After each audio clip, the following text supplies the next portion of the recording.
Media के सभी बंधुओं का धन्यवाद।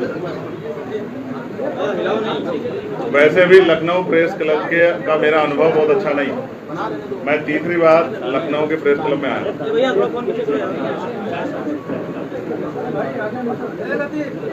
आज की जो प्रेस वार्ता है उसका सबसे बड़ा विषय है जनहित। और आपने और मैंने खुद देखा, मैं जहां गया था उस जगह का नाम है हैदर कैनाल रोड, और सरकार वहां एक प्रोजेक्ट ला रही है एलिवेटर रोड। 16 किलोमीटर का एरिया है जिससे लाखों परिवार प्रभावित हुए।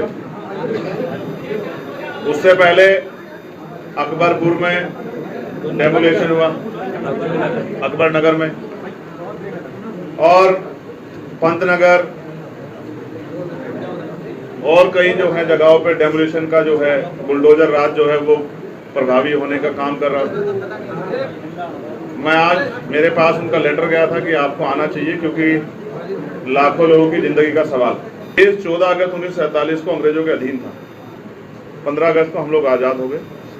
16 अगस्त को भारत आज़ादी का जीवन जी रहा था, लेकिन धन धरती राजपाट में बंटवारा नहीं। जो व्यवस्था इस देश में चली आई है उस व्यवस्था के कारण लाखों लोग, करोड़ों लोग ऐसे थे, आबादी का 80-85% वर्ग, जिनके पास ना कोई रोजगार था, ना जमीन थी, ना कोई उद्योग था, ना ही नौकरियां थी, ना ही कुछ और।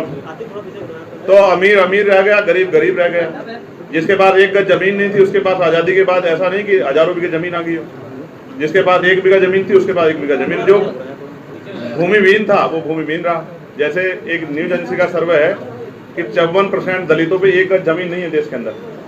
तो ये वो लोग हैं जिनको आज अवैध कहा जा रहा है, जिनसे चुनाव में हाथ जोड़ के वोट मांगी जाती है, जिनके पैर छुए जाते हैं, पैर धोए जाते हैं, पैर दबाए जाते हैं।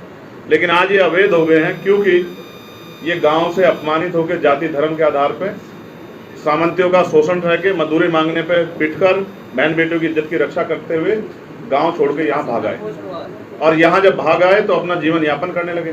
भारत की जो लोकतांत्रिक व्यवस्था बनी इसी विषय से बनी, और डॉक्टर अंबेडकर ने जब संविधान को सौंपा तो इस बात से, इस खतरे से अवगत कराया था कि राजनीति में 1 वोट 1 वैल्यू, राजनीति में तो हम लोग बराबर हो जाएंगे, लेकिन जब तक देश से सामाजिक गैर बराबरी और आर्थिक गैर बराबरी खत्म नहीं होगी, देश में जो राजनीतिक लोकतंत्र वो सामाजिक नहीं बन पाएगा।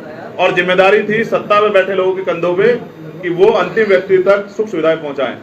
अभी इतने लंबे प्रयास के बाद 10% लोग अपने पैरों पर खड़े हुए हैं, 90% लोग वंचित वर्ग के वही हैं हाशिए पे। और ऐसे में जो उन्होंने तैयार किया है ये घर आज के नहीं है, कोई 60 साल पुराना है, कोई 80 साल पुराना है, कोई 100 साल पुराना है। इतने बुरे हालातों से अपनी मेहनत कमाई से इन्होंने तैयार किया है।